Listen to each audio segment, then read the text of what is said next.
Welcome to New Possibilities. I speak truth to power without fear. So I just got finished listening to Jason Whitlock talk about LeBron James and this whole incident involving LeBron James' house getting spray painted with the word nigger. And actually it was his fence outside of his second home in Los Angeles. So you had this guy, Jason Whitlock, criticize LeBron James basically by saying that LeBron James is playing the role of a victim. He was going on to say that poor people face racism. It's not that big of a deal for somebody like a LeBron James. And he criticized LeBron James for talking about Emmett Till and drawing analogies to Emmett Till during his speech. I will include a link to LeBron James' speech, and I'll also include a link to Jason Whitlock's statement so that you can listen to him for yourself, watch him for yourself, and judge him for yourself. So basically you had this guy, Jason Whitlock, say, well, LeBron James shouldn't have emphasized racism. You know, he should have just said, well, this is, stupid or whatever, and just dismissed it as vandalism and moved on, instead of like bringing up race and making this into an issue of black people being victims of racism and having it tough and all that kind of stuff. Because this guy Jason Whitlock went on to say, well, somebody like a LeBron James doesn't have it tough, and he went on to say that this is really no big deal because, first of all, it's LeBron James' second home. Second, LeBron James wasn't there at the time. And then also he went on to say that LeBron James didn't even see it for himself. He had his staff who saw it, and they just cleaned up the mess. And that was that. It's not that big of a deal. It's not that much of an impact on LeBron James' life. And he went on to basically say that rich people don't really have to deal with racism and problems like poor black people do. So I want to take time to respond to this statement. First of all, I just think that this is another classic example of someone playing the role of the Uncle Ruckus. Someone playing the role of the non-threatening Negro. And someone basically encouraging other African Americans to play that role. LeBron James was a victim of a hate crime. That's what this is. Somebody defacing his home, putting a racial slur in his home. That's where somebody lives. Where you lay your head, where you're supposed to go in peace and solace, to enjoy yourself, to be with your family. That's a place that's supposed to be a place of comfort. And for someone to spray the word nigger on his property, that's an offense. That's an act of racism. And there's a whole history that goes along with that. A history of segregation in this country. There was a time when black people would move to neighborhoods that were predominantly white, and you would have these racist white people hold demonstrations. They would have signs saying that they don't want niggers in their neighborhood.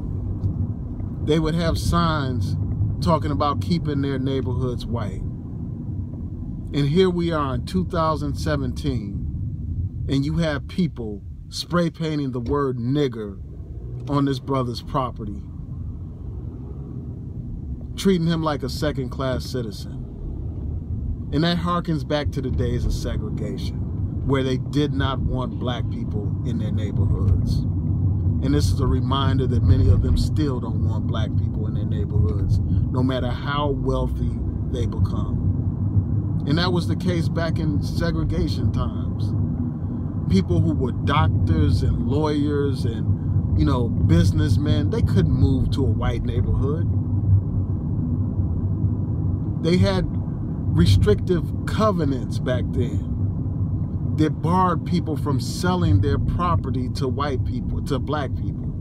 That barred white people from selling their property to black people, no matter how much money that black person had. And that's just a reminder of this whole issue. You know, racism is different from classism. Regardless of what kind of status somebody acquires in this society, if you're black, you're treated differently. And this brother, LeBron James, had every right to speak out about racism. And frankly, that's something that more black people need to do. Whether you're the everyday brother or you're a millionaire, an athlete, an actor, or someone else with status, that's something that we need to do. What LeBron James did and what he said, you know, it goes back to the days of Muhammad Ali, when we had black men who had courage, who were willing to confront racism head on, not pussyfoot, not tiptoe around the issue. See, some people have been so emasculated, so broke down, so castrated that they don't have the balls to speak out against racism. And they are so shook, they are so scary, they are so punkified that they want to make other black people behave the way they do. They want other black people to be voiceless, to be impotent, to be punkified, to be silent in the face of injustice. That's what they want. They want to make white people feel comfortable. They want to make white people feel at ease. Well, as long as black people are subjected to this kind of racism, we can't allow anybody to feel at ease. We have to deal with racism, regardless of what kind of status we have. So, I mean, this notion that somehow racism doesn't affect rich people is preposterous, is ridiculous, because every other day we're reminded of it.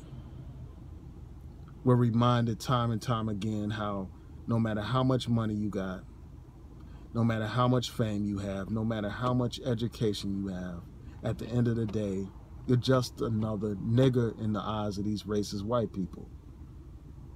And that's something that this man, Jason Whitlock, can't face. As one of the guests on his show said, I mean, there are studies that point out how black people with education, black people that are more educated, you know, with more experience, they have a harder time getting hired for different positions based on their race. So, I mean, the disparities are there.